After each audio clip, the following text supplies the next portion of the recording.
আসসালামু আলাইকুম রহমতুল্লাহ। আজকের যে বিষয়টি নিয়ে আলোচনা করব, নিজ বাড়িকে কবরে পরিণত করিও না।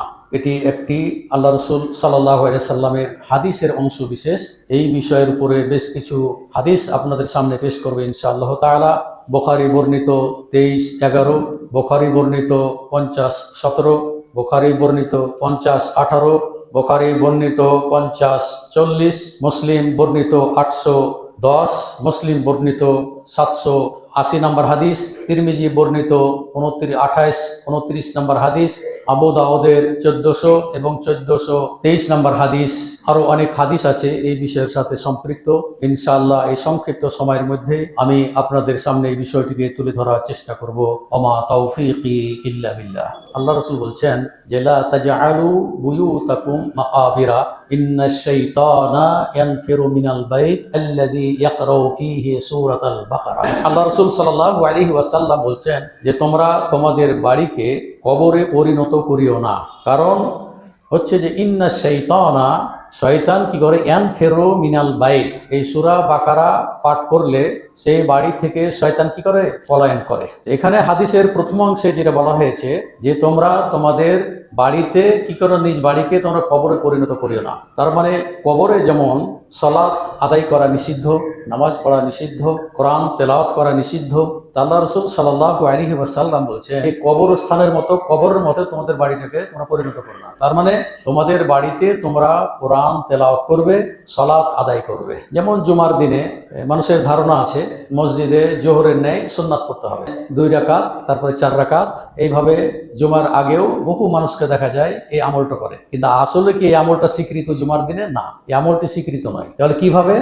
আল্লাহ রসুল সাল্লাল্লাহু আলাইহি ওয়াসাল্লামের বাণী যেটি, যখনই আপনি মসজিদে প্রবেশ করবেন তখন 2 রাকাত করে আপনি সালাত আদায় করতেই থাকবেন যতক্ষণ ইমাম খুতবাতে না দাঁড়াবে। হাদিস এসে ইলামা কুদ্দেরা, মানে যতদূর সম্ভব, আপনাকে যে পড়তেই হবে এমনটি নয়, যতদূর সম্ভব যারা নেকি অর্জন করতে যারা আগ্রহী তারা মসজিদে প্রবেশ করার পরে 2 রাকাত করে ইমামের খুতবা দেওয়ার আগ পর্যন্ত পড়তে থাকবেন। এরপরে মসজিদে যখন ইমাম খুতবা যখন আরম্ভ করবে, যদি কোনো ভাই যদি মসজিদে প্রবেশ করেন তাহলে কি বসে যাবেন না সালাত আদায় করবেন? এই ব্যাপারে আল্লাহ রাসূল সাল্লাল্লাহু আলাইহি ওয়াসাল্লাম বলছেন যে ইজা দাখালা আহাদুকুমুল মাসজিদা ফালইয়ারকা রাকআতাইনি ক্বাবলা ইয়াজলিস, যখনই তোমরা মসজিদে প্রবেশ করবে তখনই 2 রাকাত সুন্নাত পড়েই বসবে।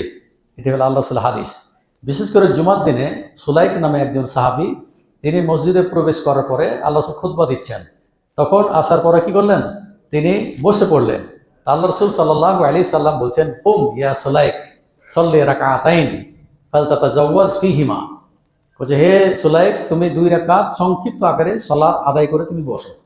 তাহলে বোঝা গেল যে জুমার খুতবা আরম্ভ হলেও যারা মসজিদে প্রবেশ করবেন অবশ্যই 2 রাকাত সালাত আদায় করে বসবেন। কিন্তু দেখা যায় অনেক ভাইদের মসজিদে তারা তো নিষেধ, খুতবা শুরু হয়ে গেলে কোনো সালাত চলবে না। এমনকি এখানে লেখা থাকবে লাল বাতি জ্বললে আপনার সুন্নত পড়বেন না। এটি সম্পূর্ণ সুন্নত বিরোধী আমল, আপনাকে নেকি থেকে সে বঞ্চিত করবে। কারণ যতটুকু পারবেন আপনি পড়বেন। সুন্নাত সালাত যদি পড়েন, আল্লাহ রাসূল বলছে ইজা উকিমাতিস সালাহ ফালা সালাতা লাহু, যখনই সালাতের ইকামত দেওয়া হবে যদি আপনি সুন্নাত সালাত আদায় করেন, আল্লাহ রাসূল সাল্লাল্লাহু আলাইহি ওয়াসাল্লাম বলছেন সালাত ছেড়ে দিতে হবে, দিয়ে আপনাকে জামাতে শরীক হতে হবে। এটা আল্লাহ রাসূলের বাণী। তাহলে যতটুকু পড়লেন আপনি এটা নেকি পাবেন, নেকি কিন্তু বরবাদ হবে না। রুকুতে আছেন, রুকু ছেড়ে আপনি জামাতে অংশগ্রহণ করবেন। আপনি সাজদায় আছেন, সাজদাতে থাকা অবস্থাতেও যদি কি হয় ইকামত দেওয়া হয় আপনি উঠে যাবেন, জামাতে শরীক হবেন। কিন্তু একটা জিনিস এখানে লক্ষণীয়, সেটি হচ্ছে যে যদি আপনি জোহরের কাজা সালাত আপনি পড়ছেন, হয়তো আসর জামাত ধরবেন, সময় আছে, শুরু করেছেন, দেখা গেল 2 রাকাত পড়ার পরে দেখি জামাত শুরু হয়েছে আসরে, তখন কি আপনি সালাত পরিত্যাগ করবেন? না, কারণ ওটাও ফরজ সালাত, এটাও ফরজ সালাত। ফরজটাকে শেষ করে ফরজ সালাতে কি করবেন, আপনি অংশগ্রহণ করবেন। এটা হাদিস যে ইজা উকিমাতিস সালাহ ফালা সালাতা লাহু ইল্লাল মাকতুবা, মাকতুবা মানে ফরজ সালাত। তাহলে ফরজ সালাত ব্যতি রেখে সুন্নাত সালাত যদি কেউ পড়ে আর ইকামত যদি হয়ে যায়, যে অবস্থায় থাকুন না কেন সালাত ছেড়ে আপনি জামাতে অংশগ্রহণ। আমি যে বিষয়টি নিয়ে আলোচনা করেছি সেটা হাদিস আপনাদের সামনে পেশ করলাম যে সালাত, এই যে বাড়িতে সালাত কিছু পড়তেই হবে। আপনি আল্লাহ রাসূল কি করেছেন, বাড়িতে সালাত আদায় করে তিনি মসজিদে এসেছেন। তারপরে জুমার দিনও যদি আপনি মনে করেন যে আমি বাড়ি গিয়ে সুন্নাত সালাত আদায় করব জুমার পরে, তাহলে 2 রাকাত পড়ে আপনি কি এখানে জুমার পরে বিধান 4 রাকাত আর কত 2 রাকাত, 2 রাকাত পড়ে 4 রাকাত পড়া যায়, অথবা 4 রাকাতও পড়া যায় মসজিদে। আর বাড়িতে যদি আপনি না পড়েন তো বাড়িতে গিয়ে 2 রাকাত পড়বেন। তাহলে এটা বাড়িটা খালি হলো না, আপনার বাড়ি পড়লেন। এবং কোরআন তেলাওয়াত করবেন। এখন আপনি কোরআন তেলাওয়াত করতে যান না, কোরআন মাজিদ পড়তে যান না, তো ছোট ছোট যে সূরাগুলি আছে সেগুলো আপনি পড়বেন, এগুলো পড়তে থাকবেন, বারবার পড়তে থাকবেন। আল্লাহ রাসূল সাল্লাল্লাহু আলাইহি সাল্লাম বলছেন যে মান কারাআ কুল হুয়াল্লাহু আহাদ হাত্তা তাখতাতিমা আশরা মাররাতিন বানাল্লাহু লাহু আসরাম মিনাল জান্নাহ। ক্বালা উমর ইবনুল খাত্তাব ইয়া রাসূলুল্লাহ ইযান আস্তাকসিরু। ক্বালা রাসূলুল্লাহ সাল্লাল্লাহু আল্লাহু আকসারু ওয়া আতিয়াবু। আল্লাহ রাসূল সাল্লাল্লাহু আলাইহি ওয়াসাল্লাম বলতেছেন যে ব্যক্তি কুল হুয়াল্লাহু আহাদ 10 বার পাঠ করবে, কয়বার? 10 বার পাঠ করবে, তো বানাল্লাহু লাহু আসরান ফিল জান্নাহ, আল্লাহ তাআলা তার জন্য জান্নাতে একটি বালাখানা তৈরি করে দেবেন। এই হাদিস যখন শুনলেন তখন ওমর ইবনুল খাত্তাব রাদিয়াল্লাহু তাআলা আনহু বলছেন যে হে আল্লাহ রাসূল ইযান আস্তাকসিরু, তাহলে আমি কি 10-এর অধিক পড়তে পারি? তো আল্লাহ রাসূল উত্তর দিলেন এইভাবে আল্লাহু আকসারু ওয়া আতিয়াবু, বলছে আল্লাহ অধিক দানশীল, তার মানে তুমি পড়লে, বেশি পড়লে আল্লাহ তাআলা কি তিনি কি করবেন? আরো বেশি নেকি দিবেন, তিনি অতি পবিত্র। এইভাবে উত্তর দিলেন কে? রাসূলুল্লাহ সাল্লাল্লাহু আলাইহি ওয়াসাল্লাম। একজন সাহাবী আন্না রাজুলান কারাআ কুল হুয়াল্লাহু আহাদ, তিনি কি করতেছেন? কুল হুয়াল্লাহু আহাদ পড়তেছেন। তখন আবু হুরায়রা বলছেন যে আকবালতু মা রাসূলিল্লাহি সাল্লাল্লাহু আলাইহি সাল্লাম আন্না রাজুলান ইয়াকরাউ কুল হুয়াল্লাহু আহাদ। আবু হুরায়রা রাদিয়াল্লাহু তাআলা আনহু বলছেন যে আমি আল্লাহ রাসূলের সাথে আসলাম, দেখলাম যে এক লোক সূরা ইখলাস পড়তেছে। তো আল্লাহ রাসূল সাল্লাল্লাহু আলাইহি ওয়াসাল্লাম বলছেন যে ওয়াজাবাত, আবশ্যক হয়ে গেল। বলছে ওমা ওয়াজাবাত, কি আবশ্যক হয়ে গেল? তো বলছে ওয়াজাবাতিল জান্নাহ, জান্নাত আবশ্যক। তাহলে বোঝা গেল যে সূরা ইখলাস পড়লে আল্লাহ তাআলার বিশেষ রহমতে এর বিনিময়ে আল্লাহ কি তাকে জান্নাত প্রদান করতে পারেন, জান্নাতবাসী করতে পারেন। ইখলাসের এগুলো ফজিলত। অন্য একটা হাদিসে এসেছে আন্না রাজুলান ক্বালা ইয়া রাসূলুল্লাহ, যে হে আল্লাহ রাসূল উহিব্বু হাযিহি সূরা কুল হুয়াল্লাহু আহাদ, বলছে হে আল্লাহ রাসূল আমি এই সূরাটি অত্যন্ত ভালোবাসি, পড়তে আমি ভালোবাসি। তার আল্লাহ রাসূল উত্তর দিচ্ছেন ইন্না হুব্বাকা ইয়াহা আদখালাকাল জান্নাহ, এই যে তুমি সূরা ইখলাসকে ভালোবাসছো, ভালোবেসে পড়তেছো, এর বিনিময়ে আল্লাহ তাআলা তোমাকে কি করবেন? জান্নাতবাসী করবেন, জান্নাতে প্রবেশ করবেন। আদখালাকাল্লাহুল জান্নাহ, তোমাকে আল্লাহ তাআলা জান্নাতে প্রবেশ করাবেন। এগুলো হলো যে ছোট ছোট সূরার কথা পড়ছি। বাড়িকে তোমরা খালি করো না, কবরের মতো পরিণত করিও না। এই ছোট ছোট সূরাগুলো পড়লে এর অনেক ফজিলত রয়েছে। যারা সূরা বাকারা পড়তে যান পড়বেন সূরা বাকারা, কারণ সূরা বাকারার অনেক ফজিলত রয়েছে, অনেক ফজিলত রয়েছে। যেমন আবু হুরায়রা রাদিয়াল্লাহু তাআলা আনহু বলছেন যে ওয়াক্কালানি রাসূলুল্লাহ সাল্লাল্লাহু আলাইহি সাল্লাম বিহিফজি যাকাতে রমাদান, আল্লাহ রাসূল সাল্লাল্লাহু আলাইহি সাল্লাম আমাকে ফিতরার এই সম্পদের রক্ষণাবেক্ষণ করার দায়িত্ব দিলেন। মানে ফিতরার মাল যেগুলো আমরা উঠাই সেগুলো দেখাশোনার জন্য, সংরক্ষণের জন্য আবু হুরায়রাকে দায়িত্ব দিলেন আল্লাহ রাসূল সাল্লাল্লাহু আলাইহি সাল্লাম। তারপরে একদা এক ব্যক্তি রাত্রে এসে অঞ্জলিতে করে এইভাবে খাদ্যগুলো সে ব্যাগে ভরতেছে। যেহেতু দায়িত্ব ছিল আবু হুরায়রা, আবু হুরায়রা রাদিয়াল্লাহু তাআলা আনহু তাকে ধরে ফেললেন। ধরে ফেরার পরে তখন খুব কাকুত মিনতি করতে লাগলো, বলতেছে যে ইন্নী রাজুলুন মুহতাজ, আমি অত্যন্ত গরিব মানুষ, ওয়া আলাইয়া ইয়ালুন, আমার ছেলে মেয়েরা সব আছে, ক্ষুধার্ত, ওয়া লি হাজাতুন শাদীদা, আমার প্রচন্ড আমি অভাবী মানুষ, সুতরাং ভাই আমাকে ছেড়ে দাও। তা আবু হুরায়রা রাদিয়াল্লাহু তাআলা দয়া করবসে তিনি বলছে ফাখাল্লাইতু আনহু, তাকে আমি কি করলাম? ছেড়ে দিলাম। তারপরে আল্লাহ রাসূল সাল্লাল্লাহু আলাইহি সাল্লাম বলছেন যে মা আসিরুকা ইয়া আবা হুরায়রা মা আসিরুকাল বারিহা, তোমার বন্দির অবস্থা কি? তুমি যে রাতে যাকে ধরেছিলে, উনি বলতেন, ঘটনাটা বললেন যে সে তার প্রয়োজনের কথা বললেন এবং খুবই অভাবী মানুষ, সে খুব কাকুত মিনতি করলো আমার কাছে, তখন আমি দয়া করে তাকে ছেড়ে দিলাম। এরপরে আল্লাহ রাসূল সাল্লাল্লাহু আলাইহি সাল্লাম বলছেন তাকে সায়াউদুকা, সে তোমার নিকটে আবার আসবে, আবার তোমার কাছে আসবে। পরের দিন আবার ঠিক এসে আবার ওই যাকাতের যে ফিতরার যে খাদ্য সেগুলো আবার অঞ্জলি ভরে ব্যাগে ঢুকাচ্ছে, আবার ধরে ফেলেছে। বলছে আজকে তোমাকে আর ছাড়বো না, আজকে তোমাকে আরফাউকা লা আরফাউন্না ইলা রাসূলিল্লাহি সাল্লাল্লাহু আলাইহি ওয়াসাল্লাম, আমি তোমাকে অবশ্যই আল্লাহ রাসূলের নিকটে নিয়ে যাব, তুমি ওয়াদা করেছো যে আসবে না। তারপর আবার একই সে তার অভাবের কথা বললো।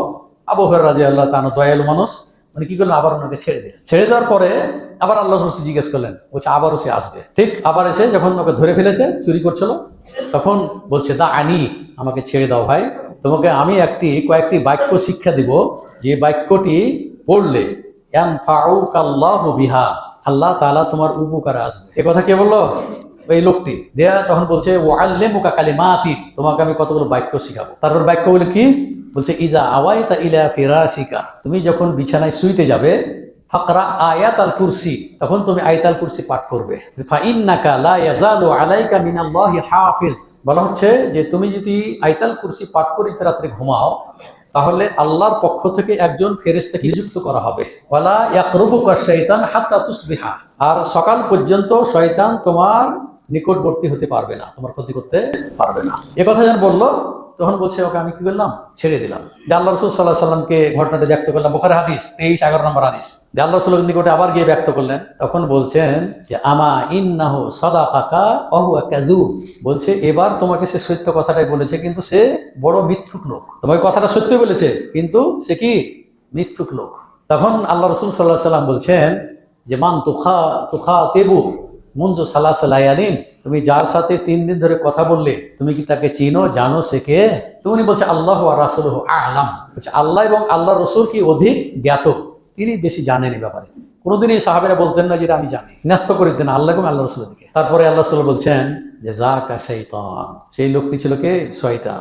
এখানে কালেমাটা সত্য, এটা আল্লাহ রাসূলের বাণী যে কেউ যখন তোমরা বিছানায় ঘুমাতে যাবে, তখন আয়াতুল কুরসি পাঠ করলে সেই রাত্রি তুমি আল্লাহর হেফাজতে থাকবে, ফেরেশতা দিয়ে হেফাজত করে রাখবে, এবং শয়তান কোনো ধরনের কুমন্ত্রণা, কোনো ধরনের ওয়াসওয়াসা সে দিতে পারবে না, সে দিতে পারবে না।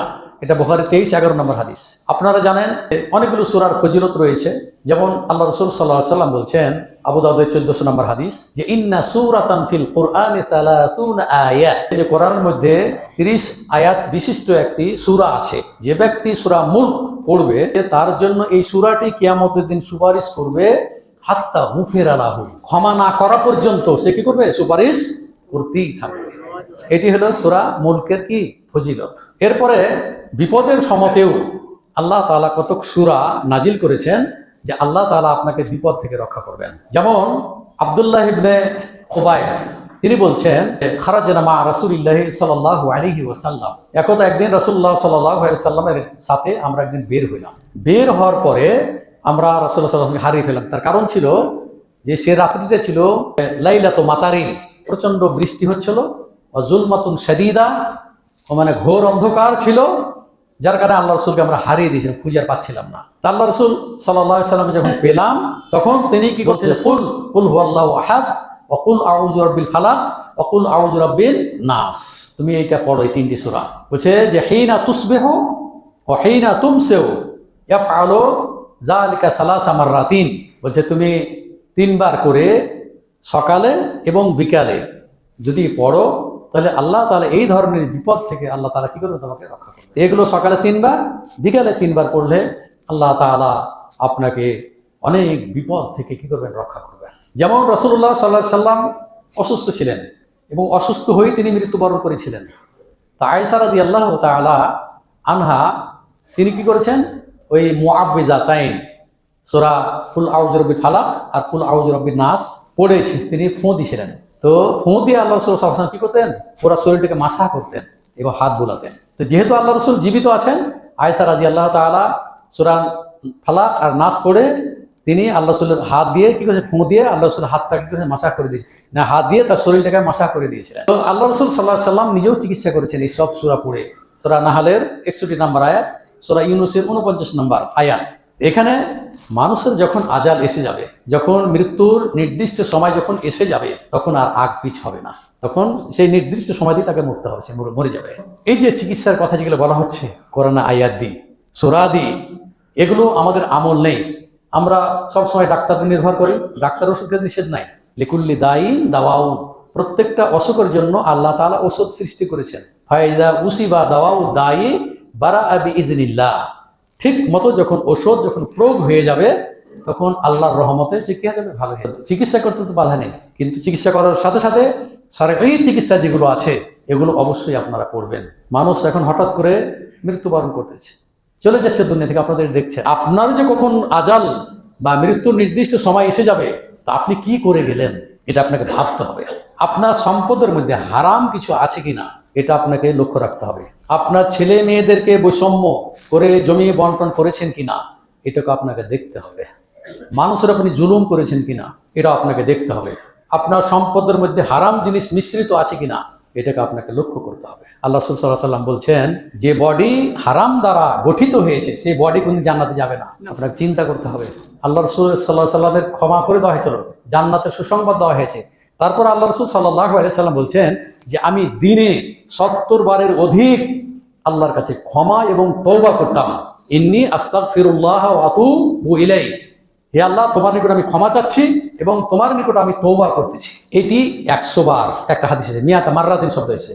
আর একটা দেশে আকসারা মিন সাবঈনা মাররা, 70-এর অধিক। যদি ধরে নিই 100 পর্যন্ত 100, আর 100 যেটা হাদিস সেটা 100। তাহলে দুই হাদিসের মধ্যে কোনো দ্বিমত নেই। তো আপনি যেহেতু অন্যায় করেছেন এবং অন্যায় বুঝতে পেরে সেগুলো আপনি সংশোধনের চেষ্টা করছেন, খালেস নিয়াতে এখন আপনাকে কি করতে হবে? আল্লাহর নিকটে তওবা করতে হবে। আস্তাগফিরুল্লাহ ওয়া আতুবু ইলাইহি। আল্লাহ রাসূল বলছেন যে ইন্নাহু লা ইগানু আলা কলবি, বলছে আমার অন্তরে মরিচা পড়ে গেছে, কালো দাগ পড়ে গেছে। দেখুন নিষ্পাপ মানুষ, তারপরও বলছেন যে আমার অন্তরে কি কালিমা পড়ে গিয়েছে, এই জন্য আমি দিনে 100 বার আস্তাগফিরুল্লাহ ওয়া আতুবু ইলাইহি আমি পাঠ করি। তো আপনি আমি কি এটা করতে পারি না? আল্লাহ ক্ষমাসীন, তিনি গফফার, তিনি রহমান, তিনি রাহিম। ফিরে আসুন আল্লাহর পথে। সম্পদ থাকবে না, সম্পদ আপনি রেখে যাবেন ওয়ারিসের সম্পদ। আপনার সম্পদ সেটা যেটা আপনি ব্যয় করলেন আল্লাহর পথে।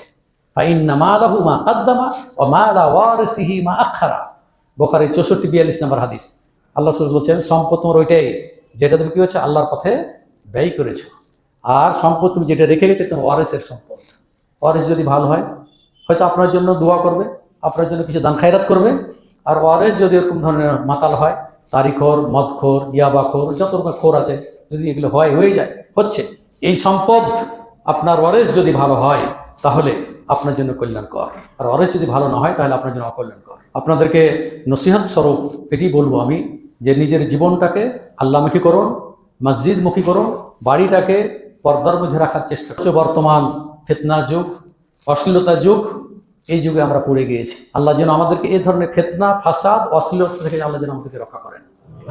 সন্তানদেরকে ফিরিয়ে নিয়ে আসার জন্য আপনার ভূমিকা থাকতে হবে। আল্লাহ রাসূল বলছেন বুখারী হাদিস যে কুল্লুকুম রাঈন ওয়া কুল্লুকুম মাসউলুন আন রায়াতিহি, আপনি দায়িত্বশীল, কিয়ামতের দিন এই দায়িত্ব সম্পর্কে আপনি জিজ্ঞাসিত হবেন। আপনার বাড়িতে যদি পর্দার ব্যবস্থা না থাকে তো বলা হচ্ছে দায়ুস আল্লাযী ইউকিররু ফি আহলিহি আল খাবাস, বলছে যে তার বাড়িতে পর্দার ব্যাপারে যে কোনো রূপ ভূমিকায় রাখে না, পর্দা করতেই চায় না। কয়দিন, কতদিন বাঁচবেন? মা বোন যারা এসেছেন, কতদিন?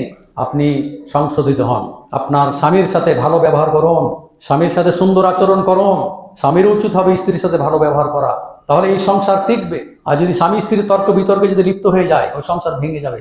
অধিকাংশ সংসারে ভাবে ভেঙে যাচ্ছে। এই জন্য বাবুন যারা এসেছেন তাদেরকে বলতেছি, যারা আমার সামনে উপবিষ্ট আছেন, যারা শুনছেন আমার বক্তব্য, তাদের উদ্দেশ্যে আমি বলতেছি, সংসারকে সুখময় করতে হলে স্বামী স্ত্রীর পরস্পর ভালোবাসা একমাত্র সংসার টিকার হলো মূল, এটা হলো মাধ্যম। স্ত্রীরা এসেছে আপনার বাড়িতে বাবা মাকে ছেড়ে স্বামীর ভালোবাসা পাওয়ার জন্য, আর স্বামীরও উচিত হবে স্ত্রীকে ভালোবাসা দেওয়া, সংসার টিকে যাবে। বহু লোককে দেখছি বৃদ্ধ হয়ে গেছে, চলতে পারছে না, হাঁটতে পারছে না, গোসল করতে পারছে না, ওই বৃদ্ধা মহিলা তার স্বামীকে গোসল করাচ্ছে।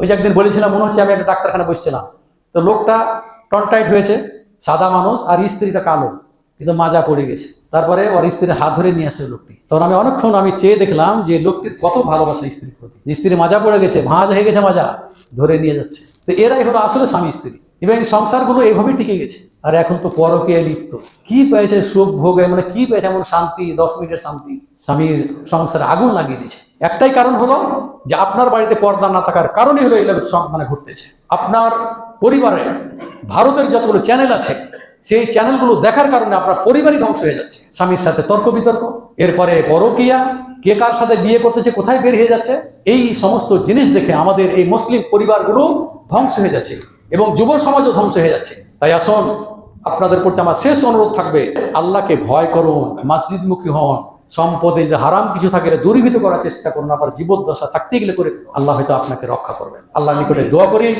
আপনারা যারা বক্তব্য শুনছেন আপনাদের সবারই জন্য আমার দোয়া থাকবে। যারা হয়তো মৃত্যুবরণ করেছেন, যারা দুনিয়া থেকে চলে গিয়েছেন, হকের পথে থেকেও যারা শহীদ হয়ে গেছে, সকলের জন্য দোয়া করতেছি, হে আল্লাহ তুমি তাদেরকে কবরের আযাব থেকে রক্ষা করো, আল্লাহ তুমি তাদেরকে জাহান্নাম থেকে রক্ষা করো, আল্লাহ তুমি তাদেরকে জান্নাতুল ফিরদাউস নসিব করো। আমাদের নিকট আত্মীয় যারা কবরে শায়িত আছে তাদের জন্য দোয়া করতেছি, হে মহান রব্বুল আলামিন তুমি তাদেরকেও কবর আযাব থেকে রক্ষা করো, জাহান্নাম থেকে রক্ষা করো, জান্নাতুল ফেরদাউস নসিব করো। আমরা যদি মৃত্যুবরণ করি তাহলে আমরা যেন মুমিন নারী পুরুষ, মুমিন মুমিনা হয়ে যেন মৃত্যুবরণ করতে পারি। আল্লাহ তুমি আমাদেরকে সেই তৌফিক দান করো। আল্লাহ রাসূল সাল্লাল্লাহু আলাইহি ওয়াসাল্লাম বলছেন, যে ব্যক্তি আমার উপরে একবার দুরূদ পাঠ করবে আল্লাহ তাআলা তার উপরে 10টি রহমত বর্ষণ করবেন। এই জন্য আমরা আল্লাহ রাসূল সাল্লাল্লাহু আলাইহি সাল্লামের নাম শুনলে আমরা দুরূদ পাঠ করি। বিশেষ করে জুমার দিনে আল্লাহ রাসূল সাল্লাল্লাহু আলাইহি সাল্লাম বেশি বেশি দুরূদ পাঠ করতে তিনি বলেছেন। অতঃপর তার প্রিয় হাবিব মুহাম্মদুর রাসূলুল্লাহ সাল্লাল্লাহু আলাইহি ওয়াসাল্লামের উপরে দুরূদ পাঠ করি। আল্লাহুম্মা সাল্লি আলা মুহাম্মাদ ওয়া আলা আলি মুহাম্মাদ কামা সাল্লাইতা আলা ইব্রাহিম ওয়া আলা আলি ইব্রাহিম ইন্নাকা হামিদুম মাজিদ। আল্লাহুম্মা বারিক আলা মুহাম্মাদ ওয়া আলা আলি মুহাম্মাদ কামা বারাকতা আলা ইব্রাহিম ওয়া আলা আলি ইব্রাহিম ইন্নাকা হামিদুম মাজিদ।